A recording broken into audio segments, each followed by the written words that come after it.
brand names. I don't have any conflict of interest with that, but these are the usually the brands that are usually prescribed, and it's easy to remember it like that. So let's begin for our case. I have chosen five important cases or domains which we usually see in our ESR: acute abdomen, hematemesis, burns, trauma, and septics. Apart from that, there's nothing much left in the surgical domain when you want to manage a case in ESR. So in the next 60 minutes, we will discuss all these five cases, and next 10 minutes you can keep for any doubts or discussion if you want to add something to what I have said. So acute abdomen. So you are in the ESR, and a 28-year-old alcoholic has come to you. He complains of acute onset pain in the abdomen, which is generalized dilating, and he also has severe nausea, vomiting, fever, and weakness. So that's how you have to take this case forward. Obviously, the first thing that you do is history taking, examination, investigations, and you will give some basic management before you proceed for this case. So, before taking any abdominal case, you always have to have in the back of your mind this flowchart. We have all learned about this. These are the midclavicular lines. This is the transpyloric plane, and this is the transtubercular plane. ये तो अंदर का है, but surface anatomy भी पता होना चाहिए. Tubercles, and based on these differentials, you will narrow down your diagnosis based on the history. Suppose a patient has come to you, fat, fertile female in her 40s, with complaints of pain in the right upper quadrant, and which is radiating the shoulder, which increases on taking fatty meals, and which subsides on taking crocin and all. So you know you are talking about gallstones. Or some patient comes to you with pain, fever, jaundice, with pain in the right abdominal quadrant. You are thinking of cholangitis. Liver abscess also can present in a similar manner. Suppose you have a patient who comes to you with loin to groin pain, which can be bilateral, unilateral. You know you are thinking in terms of colic, renal colic. A young 20-year-old male or female comes to you with acute onset colicky pain, which was earlier in the left lower quadrant, and then which has gradually progressed to the right lower quadrant, along with nausea, vomiting, and fever. So you are thinking in terms of appendicitis. If it's especially there's in the examination point you find tenderness at the Macbonis point. If the patient has some is a patient is a chronic smoker, patient is a chronic alcoholic, you can narrow down your differentials towards these. So you don't have to exactly know the diagnosis when the patient has come to you, but it all these will be the clues towards your diagnosis. So when the patient has come to you, you will first try to differentiate between pain and tenderness. Now this is a mistake that even a lot of casualty medical officers do. Usually interns handle the casualty. They don't understand the basic difference between pain and tenderness. Actually, they don't even have time to examine the patient. But if you do, how will you differentiate between pain and tenderness? Tenderness में patient को सुलाने का आराम से, make him comfortable, make him or her comfortable, expose the abdomen, and when you palpate the abdomen gently, you will try to divert the attention of the patient by asking him, what is your name, where are you from, what is your age, if it's a child, what standard are you studying in, how did the pain begin. Some try to divert the talks away from the pain, and then while palpating you will have to observe the face of the patient. If the patient winces, only then will you call it tenderness. Otherwise it will just be pain. And believe me, this basic difference will lead to a very important will lead to is very important to differentiate early in managing the patient. There are many causes of pain in the abdomen which are medical causes, and tenderness is usually a surgical cause. So the very first thing without which you will not proceed is differentiating between pain and tenderness. And this thing I think you should teach others also. Moving ahead, uh, a surgeon is always afraid of two things: obstruction and perforation. बाकी सब pain in abdomen आया, ठीक है. These two are actually life saving, and if not managed properly, we have seen patients die because of this. So practically what would you always do is, whatever patient comes to you as pain in abdomen, you directly get a chest x-ray and an abdo x-ray done. Based on these findings, you will be able to rule out obstruction or perforation. Obviously, you will first see tenderness hai ki nahi. Once you have ruled out obstruction perforation, then you can manage the case according to the diagnosis that you get. You can investigate, you can go ahead for ultrasonography, you can go ahead for other special investigations, you can go ahead for blood tests, or you can call the patient, you can stabilize the patient and call him in and follow up in the OPD. So chest and abdo x-ray are very important over here. uh, I would like to portray perforation and obstruction by showing you two cases that we had seen. So this is a case of pre-pyloric perforation. He was a 30-year-old male. He was also a chronic alcoholic, and he came to us in a hypotensive state with pain in the abdomen since 1 day and vomiting. With on admission only, the CMO usually advises a chest X-ray, abdo X-ray, and only then they usually send the patient to ESR, right? So you can see over here air under the diaphragm. Air under the diaphragm dikha, so you don't have to wait for USG. You don't need to get a CT scan. This is enough to operate the patient. We all have learned about other signs of air under the diaphragm. 10 signs were there, regular sign, this and that. All that is not important. If you just get any evidence of air under the diaphragm, that's more than enough. Sometimes, practically, what you see is patients are too weak to even stand up. In such cases, you can get the patient in the left lateral recumbent position. And in that case, you will see air under the diaphragm against the hepatic shadow. This was, if you see this is a forceps, and this is pointing you towards the perforation, which must have been caused by a gastric ulcer. Um, Important point over here, all whenever you are operating this case, you guidelines suggest that whenever you are operating on a patient of pre-pyloric perforation, you always take a biopsy from the edge of the ulcer, because you always want to rule out what malignancy.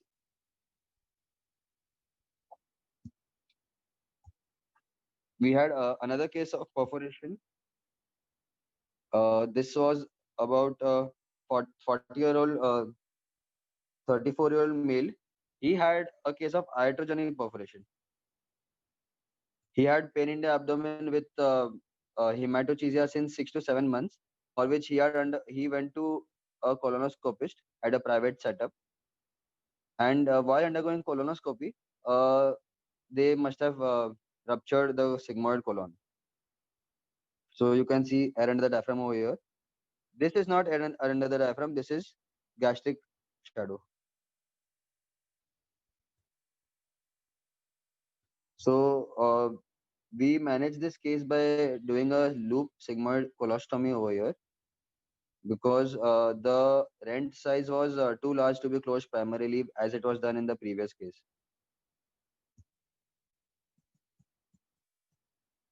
In this patient, we had also done a USG and a CT scan done.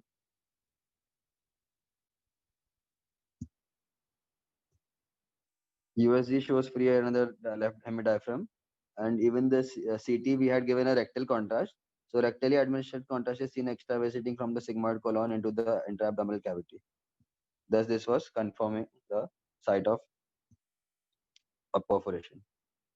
This was the midline laparotomy, that was exploratory laparotomy was done, and this is the loop sigmoid colostomy. Eventually, the patient developed wound gape, but he was managed conservatively with CND, and eventually it healed. So why have I told you about these two cases? Is we want to differentiate and pick up these cases very early. I also want to share you one more interesting case of obstruction. This was a 23-year-old female. She had come to us in July last year with features of acute obstruction, obstipation, nausea, fever, weakness. She had got this X-ray done at her native place itself, which was showing air under the diaphragm, which was showing air fluid levels. Uh, on CT scan also, you will see you will see dilated loops. For those who want to, uh, this is a plain CT and this is a contrast CT scan. Why do I call it plain? This is the heart. Okay, heart, liver, and we are coming down as a. So heart is not enhancing, and neither is the aorta. This is the aorta. ये भी black है, ये भी black है. मतलब this must be a plain CT scan, and this is the arterial phase. You can see the ventricle, you can see the aorta illuminating brightly. Means this is an arterial phase. At least you should be able to identify the phase and the plane of the CT scan. And in that, you will easily find dilated bowel, small bowel loops with this. So what we did for this patient, again, we prepared her for OT, and what we found was a necrosed gangrenous jejunum. So coming to the past history of this patient, she had actually taken accidental ingestion of acid, which had led to an esophageal stricture formation. And in when she was 10 years old, that is 10 to 12 years back, she had undergone a colonic pull-up surgery where a part of ascending colon, where this was the jejunum, duodenum, this was the jejunum. Her part of an ascending colon was removed, and it was made into a new esophagus. And 10 years back, she was also operated for a feeding jejunostomy. मतलब बाहर से एक RT tube आता है directly from the abdomen and which goes inside the jejunum, and an RT is kept for feeding the for enteral feeding. So what had happened in this case was, after over a period of 10 to 12 years, there was adhesion formation. If you can see over here, these are adhesions. Yeah, yeah. This is not how a fresh bowel will look like. This is the necrotic jejunum which was removed, and all these are adhesions. So because of these adhesions, this loop of jejunum, between the peritoneum and the jejunum, there was adhesion, and some one more loop had actually got strangulated over here, which had led to a current symptom.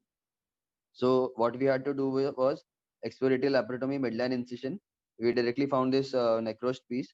We knew it was non-viable because we could directly see features of non-viable bowel over here. We resected we did a blind we did a blind pouch of the duodenum over here. We cut the jejunum from here, and again एक jejunum का loop जो extra आ रहा था इधर से, we took it and we placed it over here, and we did a side to side duodenojejunal anastomosis over here like this. This is our intra photo. This was the blind duodenum end, and this is the duodenojejunal anastomosis. So, ठीक है, you have seen acute abdomen, you have seen obstruction, perforation, but in such cases, you will ask is, what do you have to do in such cases? So, the most important thing that you can start is fluids.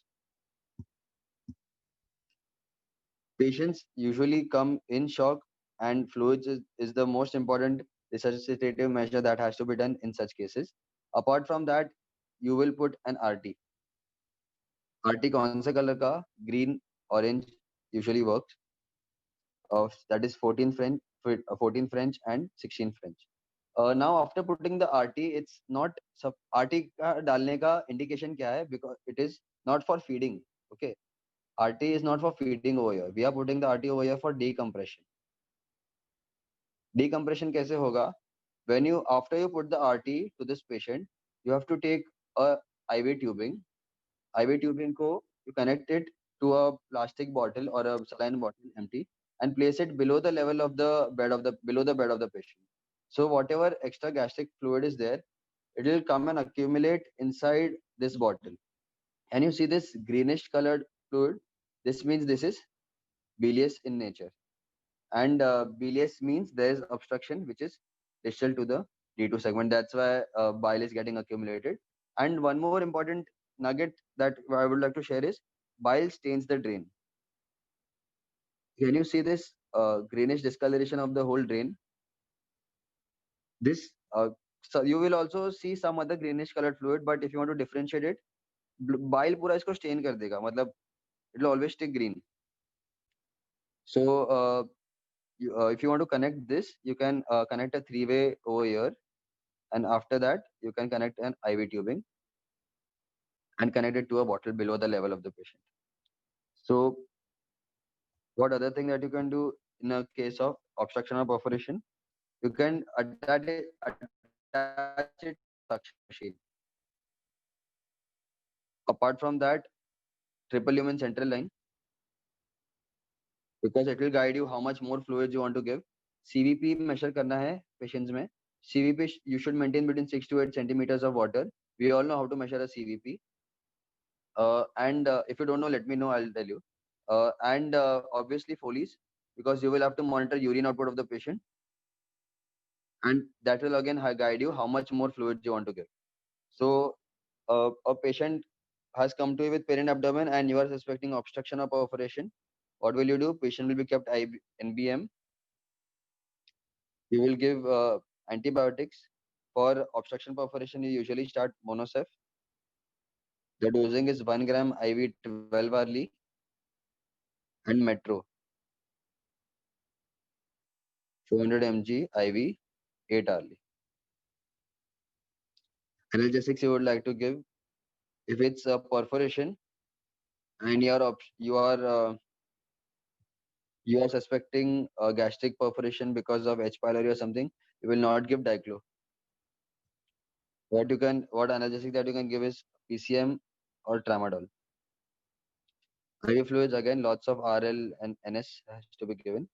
And obviously, clinical management of the patient is not in your hands, whether you have to conserve or operate. But a small point I would like to add over here is perforation आया तो operate करना ही है. If it's a case of obstruction, and especially if the obstruction is uh, adhesive obstruction, or USG or CT shows signs of subacute intestinal obstruction, then you can give the patient a benefit of conservative management. And if the patient has obstructed external hernia, suppose inguinal hernia या femoral hernia obstruct हो गया है, strangulation में गया है. If there are features of suspicious of intestinal strangulation. What is strangulation? Obstruction with gangrenous changes of the bowel is strangulation. An obstruction in a virgin abdomen, मतलब you are ruling out any other adhesive obstructions. Then in such cases, usually you go for early surgical intervention. Obviously, all this is not black and white. Prior surgical experience and all is required. But from your end, what we need to remember is these IV fluids, RT डालो, RT को connect करो. We call it continue the RT with a tube, because this is actually life saving. Otherwise, the collected that fluid is there, the patient can aspirate, and I have seen a patient die because of this simple silly mistake. And you will put a central line and you will put a Foley's.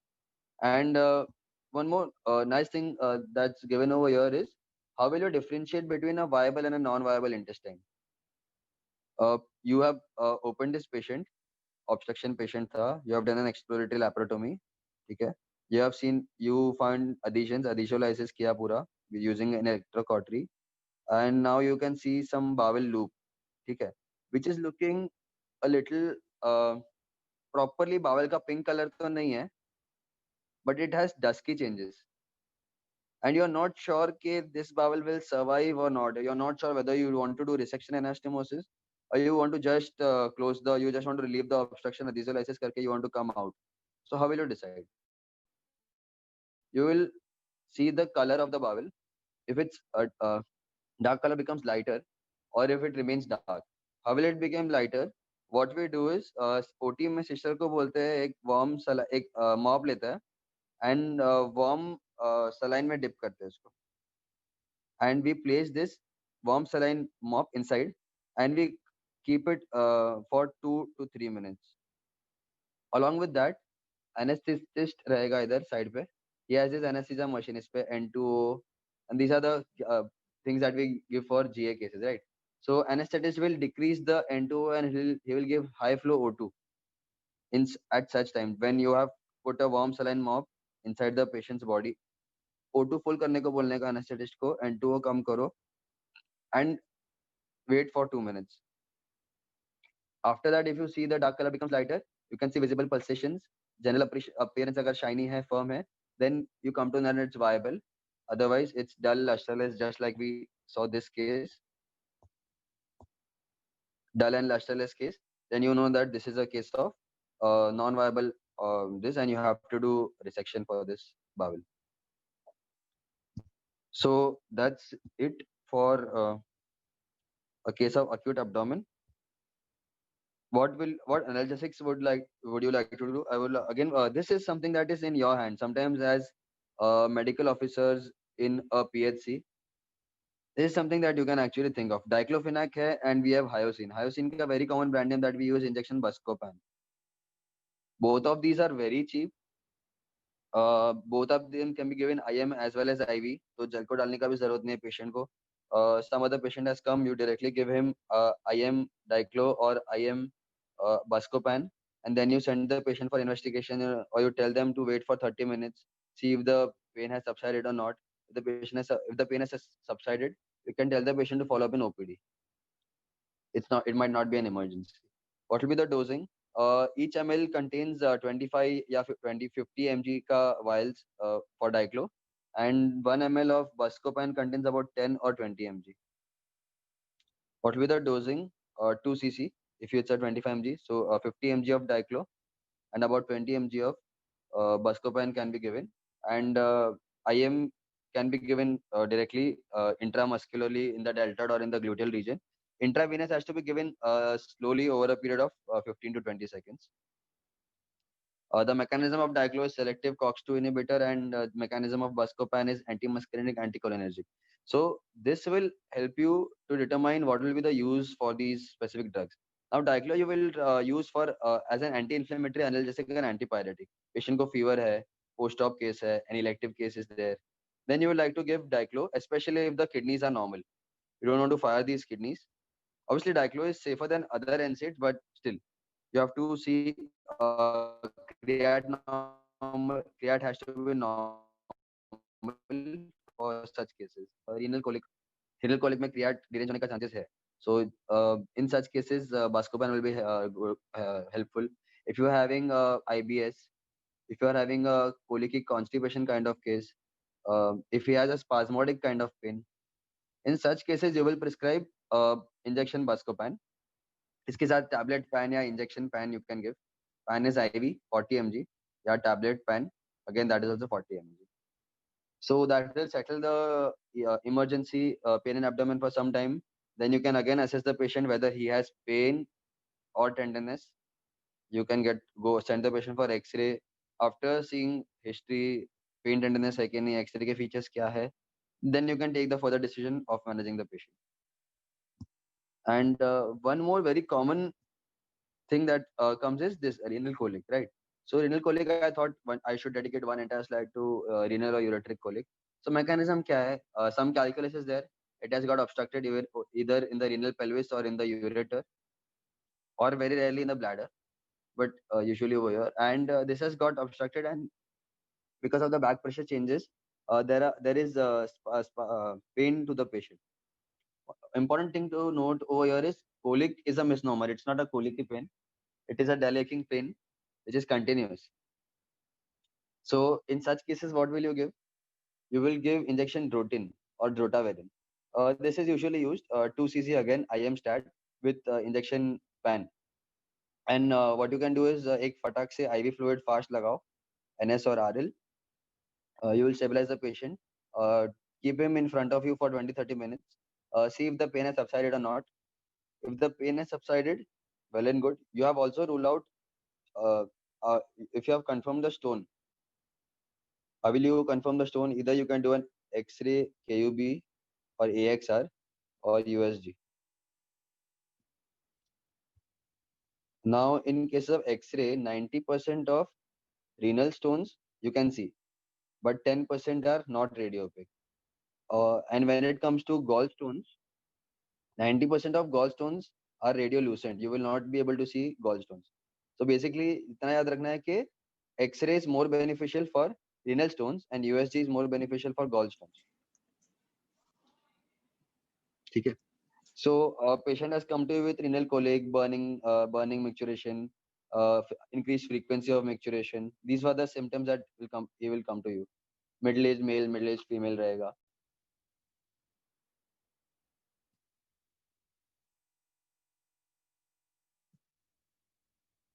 Pain कैसा रहेगा? Loin to groin, radiating till the scrotum or labia or tip of the penis or something.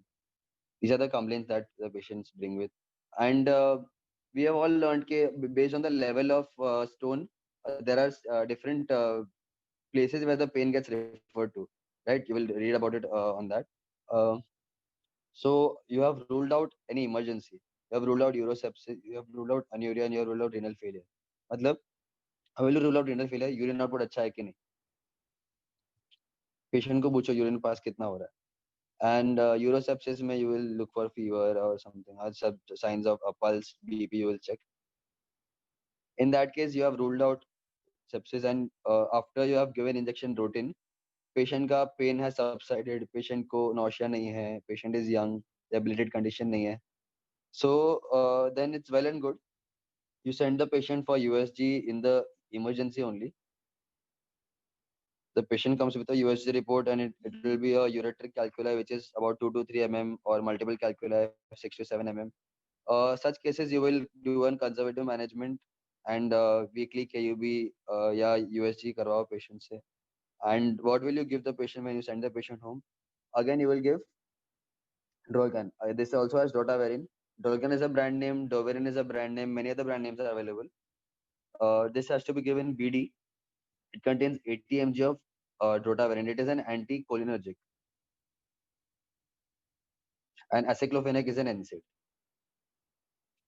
So you give tablet Drolgan BD, tablet Pan MSAID, tablet Veltam or Urimax. This contains tamsulosin. Tamsulosin is an alpha 1 antagonist, receptor blocker. So what it will do is, ये जो lower end of ureter है, it will dilate it, and it will help the stone to pass easily. Along with that, you will add syrup Cetal or Portrate MB6 or Cetal. These are urinary alkalizers. They have magnesium citrate. Cetal also has mannan proteins and this cranberry in it. And Portrate has some vitamin B6 in it. Hardly it matters what brand patient takes. Basically, magnesium citrate is the main thing. Urine alkalinized hona chahiye. Along with that, what advice you will give? You will tell the patient to take plenty of oral fluids. And when you actually counsel the patients, patient को ऐसे नहीं बोलो बहुत पानी पियो. You should tell. ये बिस्लरी का bottle दिख रहा है अंकल बड़ा वाला, ऐसा 4 बॉटल दिन में खत्म होना चाहिए. You have to make the patient go away, and you have, this is a very important, and it's a very minor point, but it's very important practically. So you have to stress enough adequately on this. Patient mind में ये लेके जाना चाहिए कि ठीक है, I have to drink lots of fluids. I have to drink lots of fluids. Tell him to drink 4 to 5 liters of bottle every day. Tell him to keep it ready. And if the patient has burning micturition, patient has features of cystitis, clinically, cystitis will be frequency and burning micturition. And on USG, again, report में आ जाएगा cystitis. So in that case, you can add tablet Niftaz, which has nitrofurantoin, 100 mg BD. Other antibiotics for UTIs are tablet Norflox. Norflox you can give 400 mg BD. And और क्या advice करेंगे उसको? URM UCS करने को बोलेंगे OPD में tomorrow morning और in the next OPD day. Tell him to come give this samples. Tell him to do an RFT. Electrolytes देखेंगे, क्रिएट वैल्यू देखेंगे, यूरिया देखेंगे उसका. And then we'll follow him up in surgery OPD और urology OPD depending on your setup. So again, to revise, for renal colic, patient has come to you, injection routine pan दिया, stabilize किया, pain has relieved, you give him these things and you tell him to follow up in OPD. Drolgan, Pan, Veltam, Cital, Niftas, and plenty of oral fluids. That's very important. All right. So with this, we have completed the biggest and first part of our lecture, which is um acute abdomen. So I would like to summarize again. Acute abdomen mainly renal colics आएगा, obstruction perforation rule out करना है, बाकी सब आएगा तो USG में देख लो. If it's obstruction or perforation, what will you do? IV fluids, IV fluids, IV fluids, then RT, Foley's, and obviously blood investigations and all you will have to run. Okay, that's acute abdomen for you all. Let's proceed to hematemesis. Hematemesis, you can very easily identify such a patient. He will be a case of suppose a middle-aged alcoholic patient. He might be in hepatic encaph. He might be he might be having ascites रहेगा, pedal edema रहेगा. You will see signs of liver cell failure. मतलब beard नहीं रहेगा, पूरा puffy eyes रहेगा, icterus रहेगा, पूरा pale looking skin होगा. He will be in hepatic encaph. He will be shouting everywhere here and there. He would have just vomited blood, a lot of blood. He would be scared. He would be weak, and such a patient is referred to you to in as a case of hematemesis. Obviously, you know ALD होगा उसको. What will you do over here? Before starting, first you have to ascertain whether hematemesis सच में है कि hemoptysis है. Now this is not given anywhere, but what I've actually usually seen is patients who have hemoptysis. Now who will be these patients? They will be patients of pulmonary COX, or they will be patients of CA lung. They will not say thuk mein खून आ रहा है. They will just spit out the blood, no? So what they will say? उल्टी में खून आ रहा है.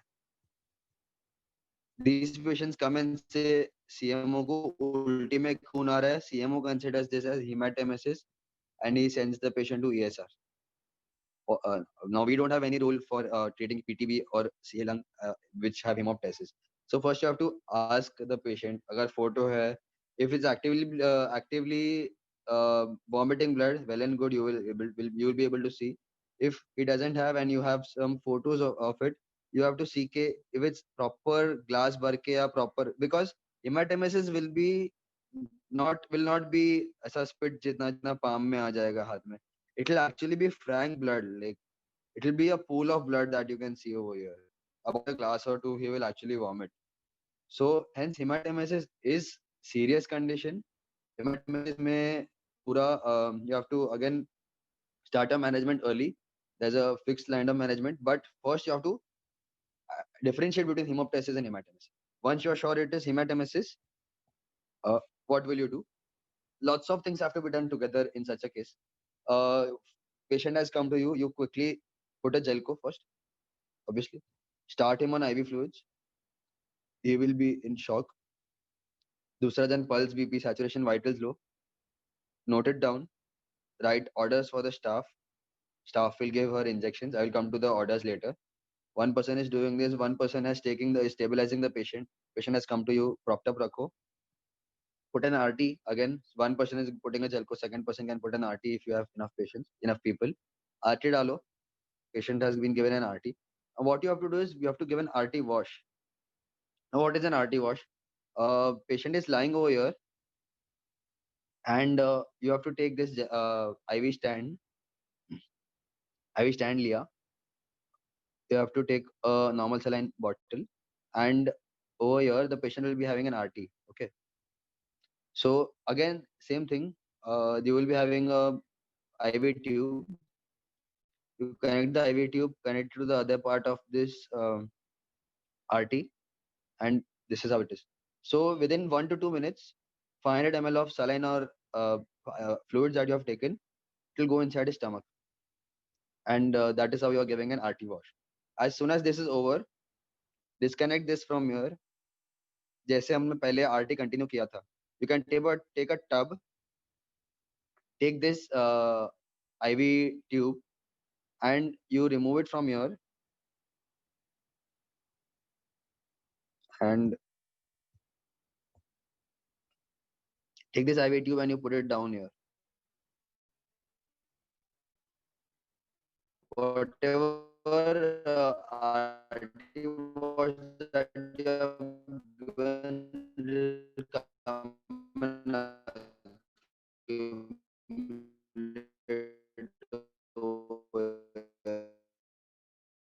based on the pressure difference of, and there are clots point. And you will see over here if there are active bleeding है अभी भी blood आ रहा है, or you are seeing clots. ठीक है? You are giving a wash here to this patient, and one person is doing blood collection. After doing blood collection, you have sent for OR, you have sent for PTINR. Mind you, PTINR might be deranged because it's a case of ALD. His electrolytes might be deranged. HB might be low. One person will take blood, send it for cross matching. If it's dire emergency, you run to the blood bank and get an O negative blood issue, and directly start the transfusion. Uh, you have to actually do a lot of things over here. And one important point over here, which very logical. You have taken RT, all right, and this is a saline bottle. Suppose you have the option of cooling this pint. So, would you prefer giving a cold saline wash, or would you prefer giving warm saline wash to this patient? We all know artery hai.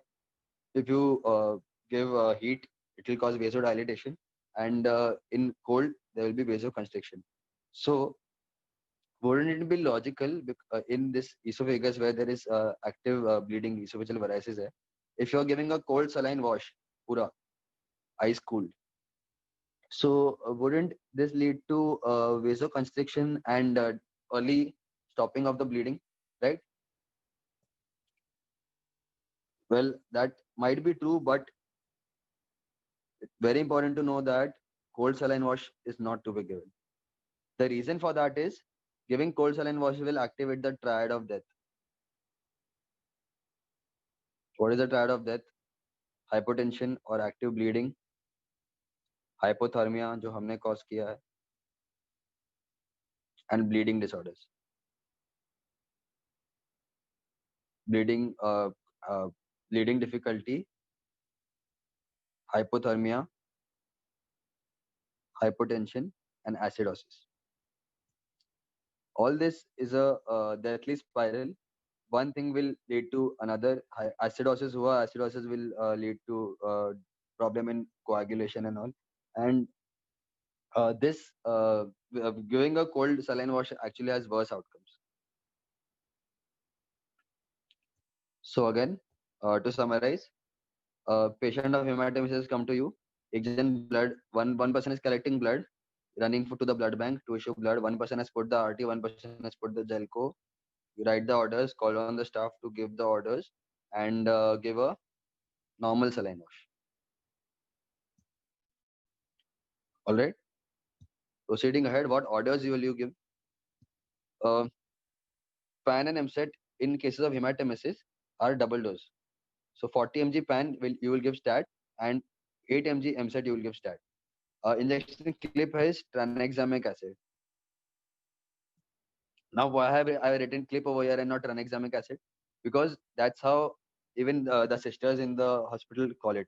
You'll tell staff tranexamic acid तो उनको नहीं समझेगा. Tell them clip दो, ठीक है, they'll come and give. So 1 gram IV stat is the loading dose. 1 or 1.5 grams you can give stat. 500 mg दिया तो असर नहीं होगा. Give 1 gram to 1.5 grams. One each vial comes as 500 mg. So if you are prescribing it, tell them to bring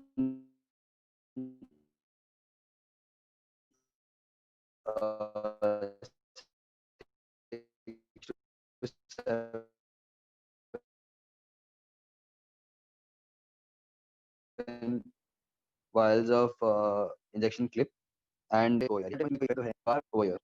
Simple. Research has shown that when you add quinolones or when you add zone to these patients, there is some beneficial effect seen in case of cirrhotic patients who are having varicose bleeding. Right. Other drugs that you can add are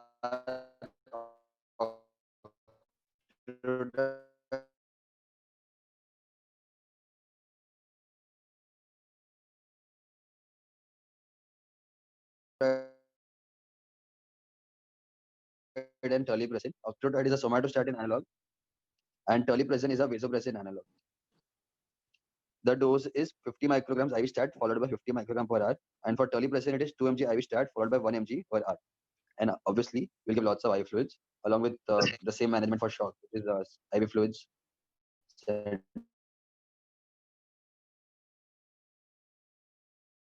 line, Polies, measure CVP, measure urine output. No. So, suppose the patient has come to you with hematemesis. What you have to see is bleeding active है कि नहीं है. The RT डाला था patient को. This is our patient. This is our RT. RTX IV fluid stand पे we had given RT. We had given RT wash, and then we saw. Oh yeah, we see that there is no active bleeding. ठीक है. There is no active bleeding. Just clots have come. Patient has been salvaged right now. Uska blood pressure is improving. You are giving lots of IV fluid. This is the best case scenario, right? Bleeding has stopped. You have done a miracle. Blood दे रहे हैं, blood मिल रहा है. Your blood bank is. You are fortunate to have a good blood bank. IV fluids दे रहे हैं.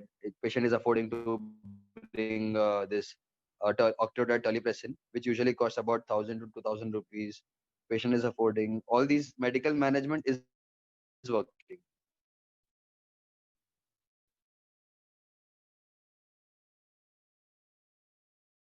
So then that's good enough. Patient. If you have to see if there is an active endoscopy like GI medicine who is doing emergency endoscopic intervention in your center or not. If you are fortunate to be in such a center, then you can send the patient directly in emergency setup for variceal ligation or sclerotherapy. Suppose the patient has been controlled, you have admitted the patient, the bleeding has been controlled, but you don't have any endoscopy center. Then what will you do? After the patient has been stabilized, baki sab theek hai, then you can send the patient to another city or another hospital which has endoscopy being done. And in the next 2 or 3 days, you can get an OGD scopy done. And over there, they will decide what to do. Okay. Now, suppose the bleeding has not stopped. You have given an RT wash, remember, but you don't see clots, and with every wash, you are again having more and more blood inside the tub, and pura it is filled up. Medical management you are doing, but it's not working. So what will you do? Will you still take? And suppose you are in a setup where active endoscopist is available and GI medicine wale log active interventions karte hain. So then what will you do? Patient is actively bleeding, all right? What would you do? Would you consider doing some other medical intervention? Would you do some other intervention? Or would you take the patient to endoscopist irrespective of the bleeding has stopped or not? Take a minute and think of it. Would you like to keep the patient in the ward or take him directly to GI medicine? So the answer is, if you are fortunate to have a GI medicine resident on emergency basis and active bleeding control नहीं भी हो रहा है, तो भी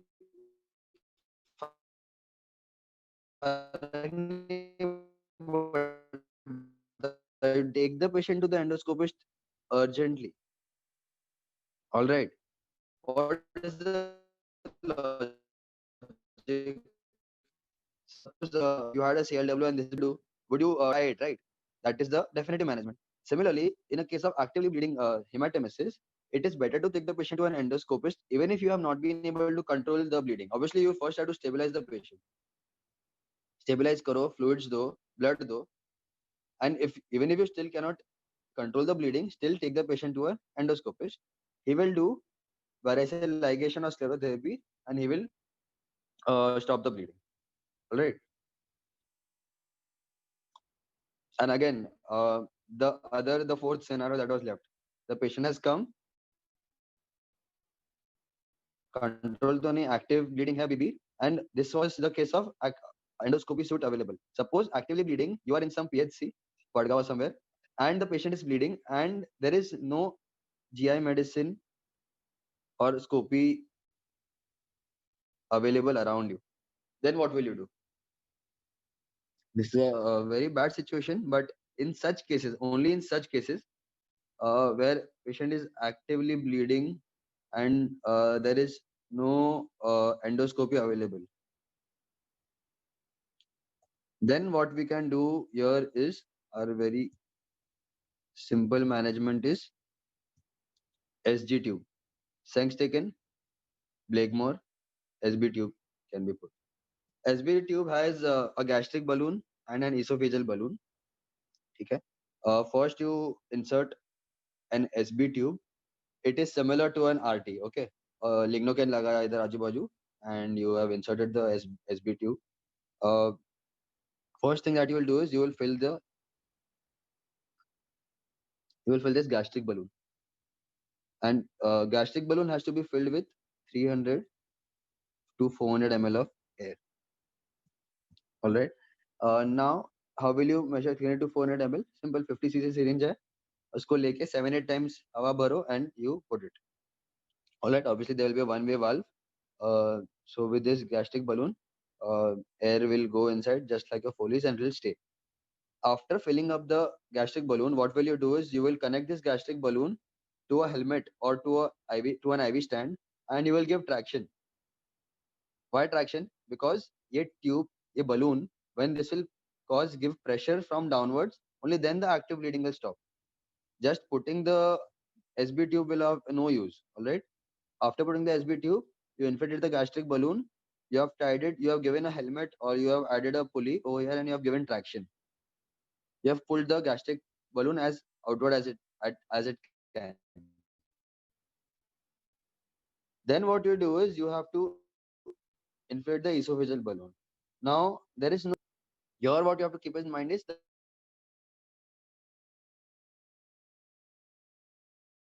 the minimum pressure that you have to use. Now guidelines say about 20 to 30. जितना pressure होना चाहिए ना esophageal balloon. This we could have 300 400 cc for gastric balloon. We calculated based on syringe. Volume is easy. How will you measure the pressure over here now? For that, you will use a sphygmomanometer. Okay, this is a sphygmomanometer. You can see this SB tube is there. Esophageal balloon wala port liya, connected to a three-way. Three-way से SB sphygmomanometer connect किया. You inflate air, and you will see on your sphygmomanometer how much is the pressure inside. You maintain it between 20 to 30, and you are done.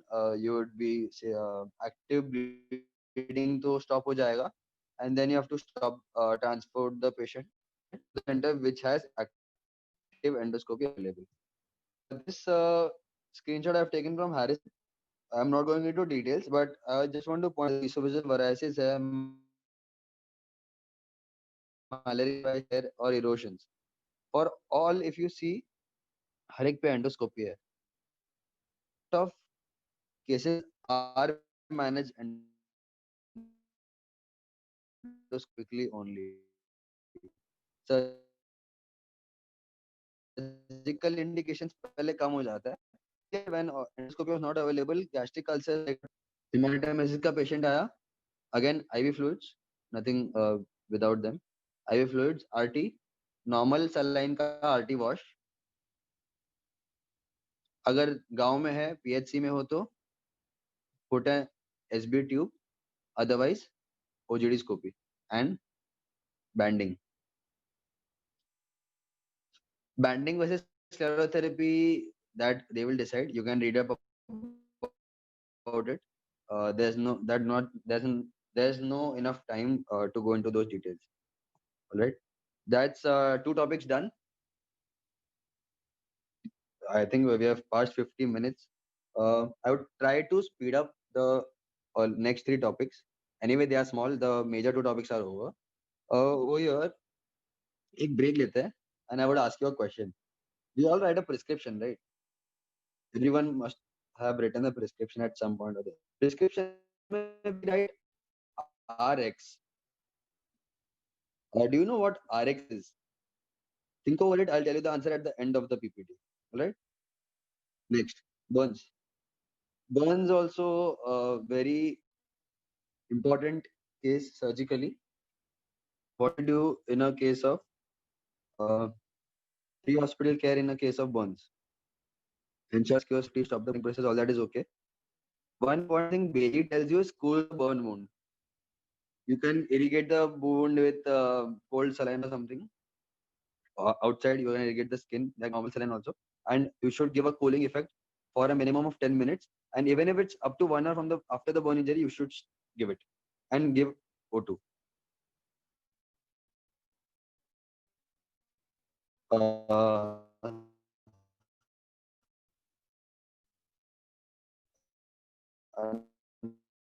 Now, burns patient has come to you. You are in the hospital. Yes, sir. है.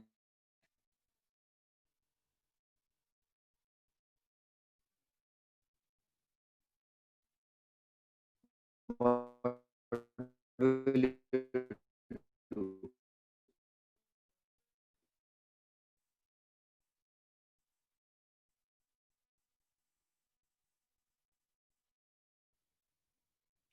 So in this case, if you are finding a nose ka hair has got burnt, singeing of the hair, there are black soot deposits inside the mouth, there is burning, there is hyper congestion of the pharynx. So you would expect vocal cord edema, patient ka voice will become husky, you will have patient will be coughing, he will have difficulty in breathing. Even if patient is breathing right now, 4 to 5 hours later, patient will become breathless because inflammation बढ़ने वाला है आगे. So in such cases, what will you do?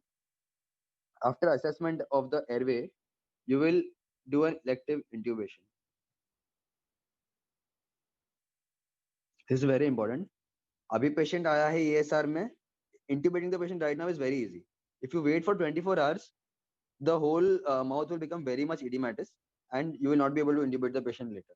So give the patient elective intubation. You will also decrease his work of breathing. You will have a good airway control and you can actually save the patient. Another thing to keep in mind is you can give injection Dexa. That decreases the inflammation and it has better outcomes for vocal cord and that's what ENT people prescribe. Then breathing and ventilation. Suppose the patient has neck and chest burns pura, circumferential. So what will happen is after 24 hours or so, it will become an eschar. When it becomes an eschar, you will he will have difficulty in ventilation because it will be like a tight coating around his chest. He will not be able to inspire and expire. So what you'll have to do is you'll have to do an escherotomy in such cases. You have already, or what you can do is you can, if you think that intubation will be prolonged, you can also do a tracheostomy for this case. Circulation. Circulation में you have to give him IV fluids again. IV fluids देने के लिए we'll have to know the percentage of burns, right? So for the percentage of burns, we have Wallace's rule of 9. All of us know.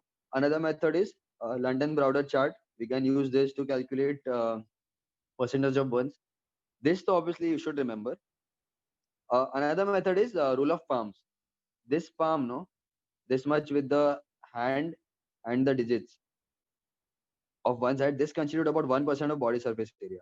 So if there's irregular burns or somewhere else, you can use this method. And how much of fluids will you give? Circulation में. Suppose patient has 30% burns. So 30 into Parkland formula, it has been updated to 2 ml, but Bailey still mentions 4. ये लिया Parkland formula, percentage per kg body weight, 60 kgs. Now, when you consider this percentage of burns, you will not consider grade 1 burns. सिर्फ grade 2 onwards लेना है. Okay. This you have taken and whatever IV fluids you get the total half in the initial 8 hours and the next 16 hours. We all know this, right? What we don't know is next 24 hours में क्या करना है. ये first 24 hours तो हो गया. Next 24 hours में what will you do? You can continue IV fluids. You can tell the patient to increase oral feeds What you can also do is जितना भी IV fluids है empirically उसको आधा कर दो हर एक का. First 8 hours में भी half of this, so 1/4 total, and again इसका भी half for the next day. You will start encourage the patient to feed if it's tolerating well and oral mucosa सब ठीक है तो, right? That covers circulation. So airway, breathing, circulation done. I just Disability, want you to will add check for one more point disability. here. Yeah. So circulation, like you mentioned, I think I forgot to mention that circulation, the updated formula is to 2 ml. And the reason they updated this formula was because they saw that Yeah. a lot of people with the 4 ml formula were going to overhydration. That was the cause of their sepsis or death. Oh, yeah. And eventually, at the end of the Correct. day, you as an intern or a junior doctor just need to remember that urine output is the most important thing we need to look at, because urine output is the best measure of understanding if the patient is overhydrated or underhydrated. So quite often you're going to be the one who's going to be doing blood collections around this patient or doing some procedure on this patient. You need to keep an eye out on the urine output. Urine output. Yep. Right. Then comes, thank you, Tanmay. Next comes exposure with environmental control. Matlab you have to remove all the burnt dressings and the fluid resuscitation. What are the criteria for acute admission? Admission of a burns case. So you admit the patient if you are suspecting airway or inhalation injury. That is A, airway. If the patient has some breathing problem and he may require some surgery like an escharoctomy, tracheostomy, intubation, then you obviously need to admit the patient. If the burns area is more than 15%, then you have to admit. Or the patient has some disability in extremes or age or some sequelae, then you'll have to admit. Or for some social reasons like injury to the hands, face, feet, perineum, psychiatric or social background with patients. If you are having a suspicion of some malafide intent or extremes of age, these are the indications for admission of a burns patient. Uh, Moving ahead, all this rule we have done. This is a classification of burns by the this I think many people have difficulty in understanding this. It's very easy. Suppose garam chai pee rahe, garam chai mein we touched our hand and we got a scald or a burn. That will be usually a first degree. Your skin is just red. There is no bleb. There is no skin peeling or something. That will be just superficial first degree burn. It will be painful. There will be your skin will become erythematous, but if you press on it, there'll be blanching seen. It will usually heal in 5 to 10 days. Next is superficial partial thickness wound, which involves the upper dermis. This will have blisters. Okay. Now, whenever you see blisters, you have to pop the blisters. It's very simple. How will you do that? Sterile gloves pehna hai. Always maintain sterility with the burns patient. You take a gauze ko put it in saline, and tangentially skin pe there will be blisters. So just you have to, the whole skin will keep peeling if there are blisters, क्योंकि upper epidermis has gone and epidermis you have और ये दोनों निकालना पड़ेगा पूरा. So you burst all the blisters, and when you do, that's how the patient will look like. All right. This is erythematous. The blisters that were there, we have removed all those blisters, and now this is superficial dermal burns. That is second degree. All right. This is deep partial burns which involves the lower. Now, one important thing, this is pathological, right? But surgically, what is important is differentiating between this and this.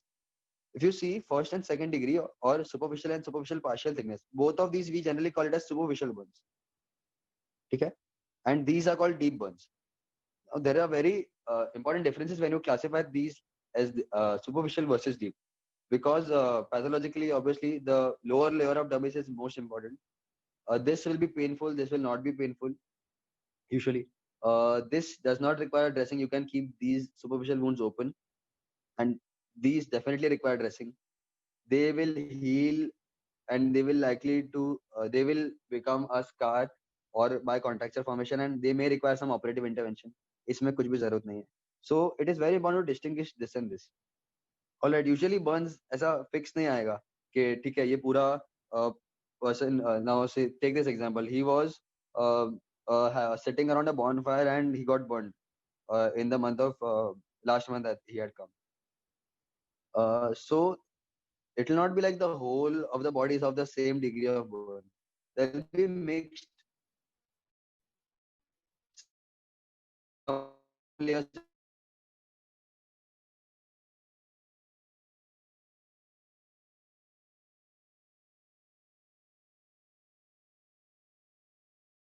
will be deeper. The skin appears white and he has decreased sensation. And the other, hands, if you see, they had blisters and they were wet. There was blanching. There's erythema. It's painful. So that's how you need to differentiate between the burns. What will you do the dressing with? Once patient has come, you have to put sterile gauze. First is you have to stabilize this patient, right? So in stabilizing the patient, can you see this area? Uh, there is no clear access to take a central line. So we have to put a triple lumen central line inside the femoral vein. This is the femoral line. We have uh, popped all the blebs. We have cleaned the entire body. And now we'll put silver nitrate, that is Silver X, uh, ointment all over the burn surface. And then we'll do the dressing with Gamgee and roller gauze. Important point to note is silver nitrate cannot be applied to the face. Face may we use soframycin, which contains framacetin, and silver nitrate can be applied anywhere below the neck. So that's it for burns. Burns में important है antibiotics.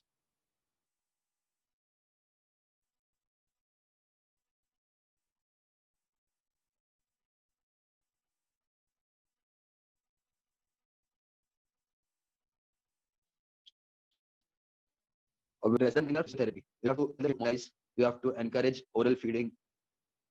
There's nothing as important as physiotherapy because these patients undergo contracture and all. So yeah and yeah.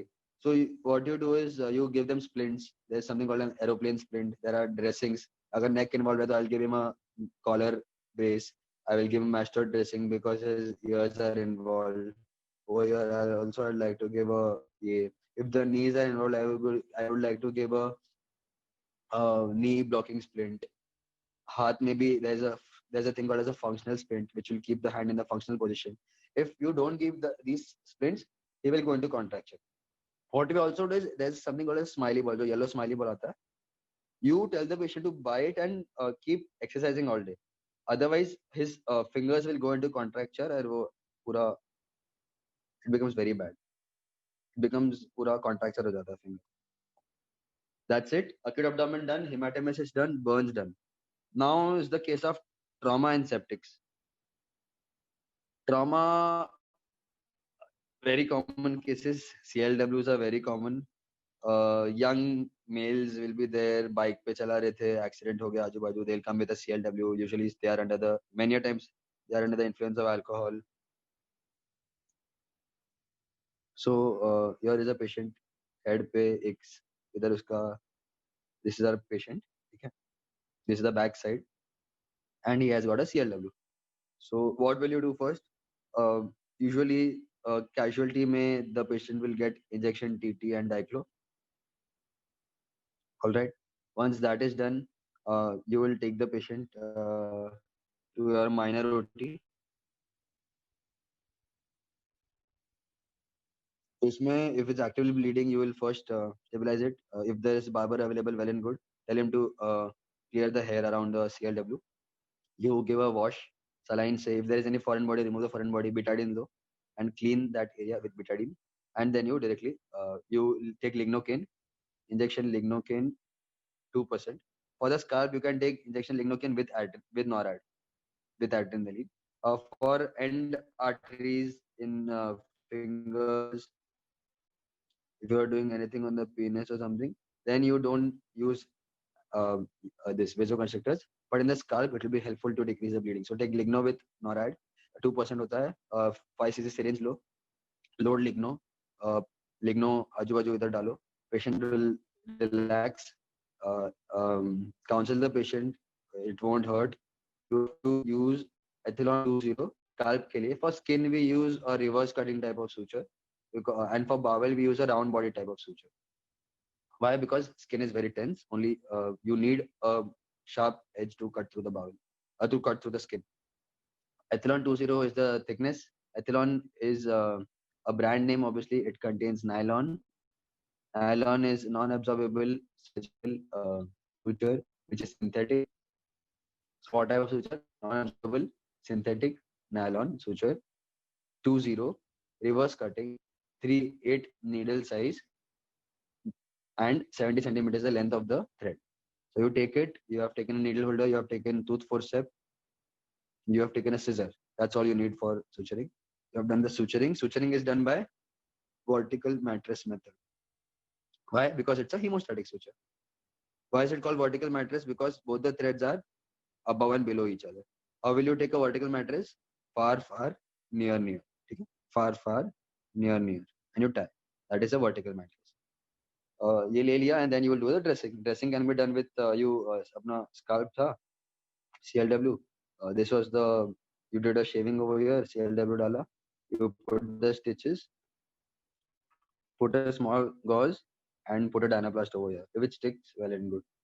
If the CLW is not on the head, it's on periphery or something, you don't have time, you can use a stapler, skin stapler. All you have to do is just approximate the edges with the forceps, tooth forceps, and fire the stapler. After positive signs of head injury. What are the positive signs of head injury? Patient has dizziness, seizure, ENT bleed, headache, CSF rhinorrhea. All these things are positive signs of head injury. If you have taken the history and obviously nausea, vomiting, patient does not have any of this, you have done the CLW, you will tell the patient to follow up in the OPD after 10 to 4. Uh, tell the patient to follow up in the OPD of 7 to 10 days. And what will you prescribe? You will give Augmentin, PAN, and Diclo. Apart from that, we'll also give Kimoral, that is trypsin, chymotrypsin, and diazepam. It helps in wound healing. All right. There is something called as a turban dressing. Turban dressing, if you are not able to apply a Dynaplast on the scalp because of the presence of hair around, then you can do something called as a turban dressing. I will share the link with you on the group, or you can get this from YouTube also. All right. And what will you tell the patient for home care of the wound? You have to tell them to keep the dressing dry. The dressing is not dry, then you'll have to change the dressing. What you can do is tell the patient to come on alternate days or something to the dressing OPD and get the dressing changed. If it's not, yeah. Otherwise you can keep the dressing for 7 days also.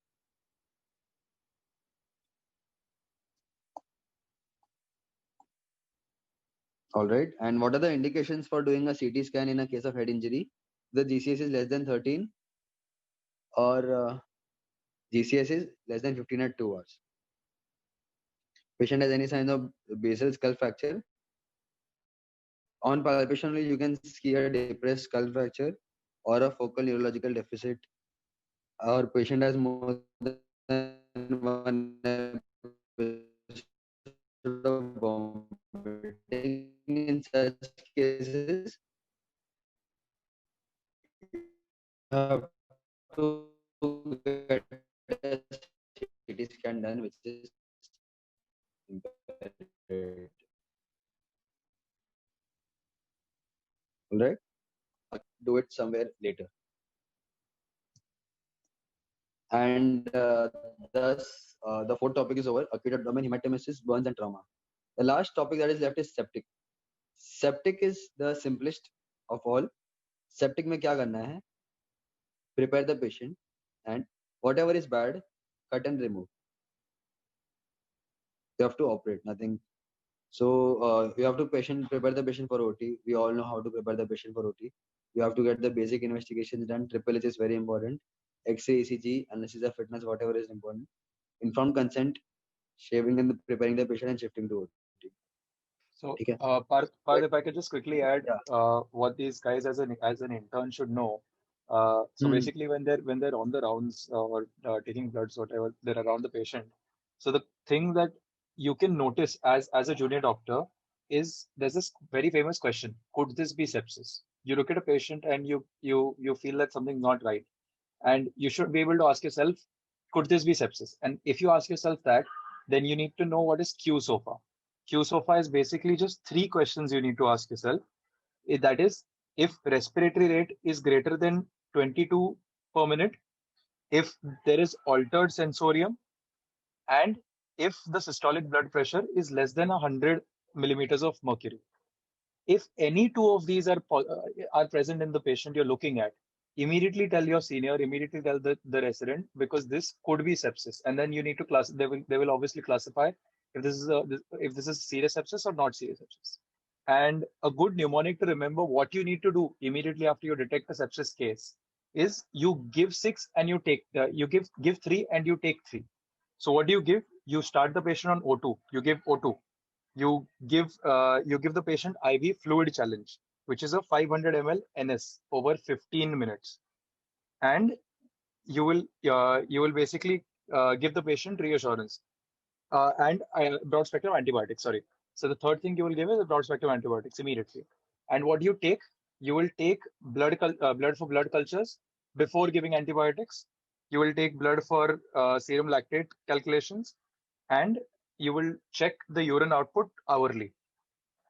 After doing this, you will do a detailed evaluation of the full SOFA score so that you can identify what type of sepsis this is, and then eventually what is causing the sepsis, which you need to open and remove. So the thing you need to remember as an intern, most importantly, is that when you go to a patient, if he doesn't look all right, if he looks toxic, ask yourself, can this be sepsis? Then you ask yourself, what are the three questions of Q SOFA?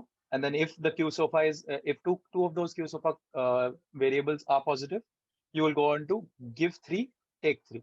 O2, broad spectrum antibiotics, IV fluid, and you take blood for cultures, lactate, and look at urine output. Simple. Okay, sorry. Great. Go on. Thanks. Yeah, done. That's actually bringing us to the end of our this thing. That's the septic case. All you need to do is prepare the patient for OT and you send him up. I'd ask you what is the meaning of RX. R comes from Latin, that is RECIPE, receive, that means to take. But there are two more theories for this, which is this. This is the sign for Roman god Jupiter. And some say that this actually got corrupted to RX slowly. And there's another theory of the Eye of Horus. Now, there's a nice Egyptian story, Egyptian mythology behind this. And they say that the Eye of Horus is actually has some divine energy. And that's how this R slowly got morphed into RX. Read about it. There's plenty of stuff available. That's it from my end. If you have any doubts, we can take it up right now or later. Over to you, Tanmay. Thank Yeah. you. So thank you guys so much for attending. One thing I just want to clarify is that when you look at the burns patient, if you remember, Parth, if you can go back to that, Mm, just one thing sure. I'll just quickly tell you guys so that because it really helped me. I was there was this one time when I was in the Shatabdi hospital, and a similar case had come, and it was completely filled with fluid. They had like full blebs all over his body. And one thing which Parth helped me realize yesterday is that after you remove the skin, so when it forms blebs, you need to remove the skin. As a junior doctor, you need to do that. And once you remove it, it's extremely painful. Ideally, you should put him on GA, but obviously we don't have that available. Now, how do you differentiate if it is a superficial partial or is it a deep partial wound? So one thing that Parth pointed out yesterday was that you see the redness erythema on his hand. That is a superficial partial wound because after removing, if there is erythema, it means that this is a superficial partial. And looking at his torso, after removing the blebs, you see complete blanching. That is a deep partial burn. So this is a good way to differentiate between these two things, which is usually 90% of what you will see in burns patient. Because you will obviously be able to identify grade 1 because there will be no blebs. You'll obviously be able to identify grade 3 or grade 4, which is basically extremely deep. you'll usually be confused between superficial partial and deep partial, and this is how you differentiate it. Yeah, Okay, correct. It's yeah, not even given anywhere. Nice. exactly. So that's what it was not Mm. given anywhere. We just read the theory and we just don't know how it looks like, and when the patient Correct. comes, Yeah. you don't know what to do. So True. obviously you'd refer the patient, but it's good to know. Mm. Okay, I think that's the end of it. We will be taking a session on BLS, ACLS, and ATLS sometime in the coming month or the next month. And so some people suggested to me that we should take a session on how to conduct deliveries in rural areas. If you are doing a bond and you don't have any facilities available, what can you as a doctor do? So we're going to have that session as well. And I hope you guys liked today. I'm sorry for overshooting on time, but I think it was pretty informative what we saw today. I'm sure you're going to use it at some point when you guys become interns or doctors after that. Anyway, just we're going to put a feedback form on the group. Can you just fill that up after the session so that we know how we can improve the next session, etc. Okay. Thank you, guys. Thank you, Parth. Thank you. Bye. Bye bye.